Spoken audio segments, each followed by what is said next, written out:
Hello students, this is the part 3 of the chapter cell structure and functions. Topic is cell wall. Now cell wall is found only in plant cells, and it is the outermost layer in plant cells. Even the cell membrane is located inner to the cell wall in case of plant cells. Okay, now cell wall is semi-rigid, permeable, non-living outermost coat present on the cell membrane of the plant cell and also in bacteria. So bacteria also have cell wall. Okay, now if we have to discuss the structure of cell wall, this is the structure of the cell wall, which is quite complex in nature, and there are 3 layers in cell wall. As you can see, the first layer is the middle lamella, next is the primary cell wall, and thirdly the secondary cell wall. Okay, so first we will discuss about middle lamella. It is a comparatively thin, viscous and jelly-like material which is present in between primary cell walls of 2 adjacent cells. So if this is one cell and this is another cell, the primary cell wall is this one, this layer. If you can see the point, if this one is the primary cell wall, and this is present on both the sides of the cells, and the middle one, this middle layer, is the middle lamella. So it is common to both the cells. Okay, and it is mainly made up of pectin, cellulose, calcium. Pectin is a protein and cellulose is a complex carbohydrate. Next one, we come to primary cell wall. Okay, so we come to the primary cell wall. As you can see, it is the outermost thin, elastic, permeable membrane, which is the outermost layer of each cell. Of this cell, this is the outermost layer, and of this cell, this is the outermost layer. Okay, and in between which the middle lamella lies. And again, it is made up of cellulose, hemicellulose, pectin, lignin, etc. And the third one is the secondary cell wall. It is thick, permeable, and is present inner to the primary cell wall. So if this is the primary cell wall, this is the secondary cell wall. Okay, and it is again made up of cellulose, hemicellulose, lignin, suberin, cutin, wax, etc. So you have to practice this diagram from your book for questions like where you have to describe the ultrastructure of the cell wall along with the diagram. So this question and this topic is quite important. Next we come to the topic of plasmodesmata. As you can see here, plasmodesmata. It will be plasmodesmata. Okay, and sometimes also it is known as plasmodesma, also known as plasmodesma. Okay, and they are found within cell wall. Okay, so what are plasmodesmata? The cell wall, as you can see, this is a cell wall, right? The cell wall is not continuous in its structure. It has certain small openings or pores. Through these pores or channels, who has a diameter of about 20 to 40 nanometer, the cytoplasm of one cell communicates with the cytoplasm of the adjacent cell. So this is the cytoplasm of this cell, right? And this is the cytoplasm of this cell, and these 2 cytoplasms create a connection among them through this plasmodesmata or this opening, and these cytoplasmic bridges between adjacent cells are known as plasmodesmata, or plasmodesma is a singular of plasmodesmata. Okay, and its main function is to provide passage for transport of water and chemical substances to the adjacent cell and form a cytoplasmic bridge. Moving on to the functions of the cell wall. Now what will be the function of cell wall? The first and the most important function of cell wall will be protection to the cell. That is, the cell wall provides protection to the cell. It also maintains the cell shape, since it is quite rigid and not really flexible. It provides a good shape. It maintains the shape of the cell. Next one is maintains continuity between adjacent cells. We have discussed about plasmodesmata, which are connections, which are pores on the cell wall, and that form a connection between adjacent cells, and thus the continuity between adjacent cells are maintained, okay, and it also helps in interchange of substances through the plasmodesmata, and also because the cell wall is permeable, interchange of substances, means exchange of certain substances, can take place from one cell to the next or the adjacent cell. Okay, so these are the certain functions of cell wall. Then you will find the difference between plasma membrane and cell wall. Plasma membrane, that is a cell membrane. So the difference between cell membrane and cell wall is also one important point. You can read about 4 to 5 points from this topic. Okay, moving on to the next topic that we have is cell organelle.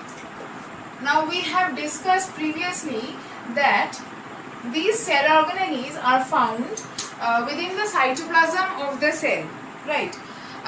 So the structure was in case of plant cell, cell wall, cell membrane, and in case of animals starting from cell membrane. So cell wall, cell membrane, cytoplasm within the cell, and within the cytoplasm we can find nucleus and certain cell organelles. So we will be discussing about the cell organelles now. There are many cell organelles, okay, and these cell organelles may be divided into different categories. Like some cell organelles have a single membrane, and some have a double membrane, and some do not have any membrane. So we will get to know which cell organelle has what type of membrane, or even if or whether even if it has any membrane or not. Okay, so first cell organelle that we will discuss is the mitochondria. Now from your lower classes only, you know that mitochondria is known as the powerhouse of the cell, because it is where ATP is produced. ATP is adenosine triphosphate. It is the energy currency of the cell. That is, this is the unit of energy inside a cell, and this unit of energy is produced inside the mitochondria. Okay, so these mitochondria are scattered throughout the cytoplasm, and they are double membrane bound. You will get to know when we discuss the structure of mitochondria, and they are mostly rod-like structure, a bit elongated in shape, and their main function is to generate energy in the form of ATP. Okay, so moving on to the structure of the ultrastructure of mitochondria, the diagram of the ultrastructure of mitochondria along with its description is both are very, very important. Okay, so this is the structure of the cross section of mitochondria, and here in this picture you can see all the particles or the complete ultrastructure of mitochondria. It mainly consists of two membranes, that is the outer membrane and the inner membrane, and then it consists of two chambers, that is the outer chamber and the inner chamber.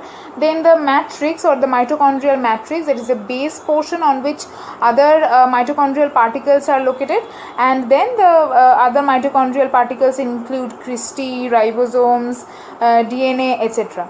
Okay, so first if we have to discuss the unit membrane, it consists of the outer membrane. It consists of two membranes, and that is, it is bounded by a double membrane structure, that is the outer membrane and the inner membrane. The outer membrane is smooth and covers the mitochondria, but the inner membrane, as you can see here, it is folded in many fold-like structures. Okay, and thus forming a finger-like projections or incomplete partitions. So here you can see a partition has started, but it has not gone completely towards the other side, thus the partition is incomplete, and thus forming finger-like structures. So they are known as finger-like projections or incomplete partitions, and these partitions are known as cristae. Okay, What is the importance of Christie? Christie or these incomplete partitions increases the surface area of the inner membrane. Okay, so as you can see, a normal smooth membrane would not be as large as that of a folded membrane. Okay, so as the folds have been created, these membrane, the surface of this membrane has increased much, and as a result, as you can see on this Christie, there are certain structures which are known as F0 F1 particles, like these globular particles here. So these the number of these also increase, right? And these are the actual structures where the manufacture of energy in the form of ATP takes place. So the inner membrane is folded into incomplete partitions so that the number of these F0 F1 particles or oxysomes can be increased, and thus more energy production can take place. Okay. Next comes the mitochondrial matrix. This is the inner chamber. This forms the inner chamber, and it is full of ribosomes and DNA and certain other structures. Here you can see all the structures drawn. And lastly, I was talking about the F0 F1 particles. It is not written here, it is labeled here. So these are the F0 F1 particles. They look like this with a head and a stalk. So the head, globular head, is known as the F0, and this one is known as the F1 particle, and they are also known as oxysome. Okay, so these oxysomes are mitochondrial particles, and they help in the production of ATP. And this diagram is very important, along with the complete description of the ultrastructure of mitochondria. What are the functions of mitochondria? As I have already discussed, that the main function of mitochondria is to produce ATP, to produce energy in the form of ATP, so that it acts as the powerhouse of the cell. Other functions include cell respiration. That means mitochondria helps in cell respiration.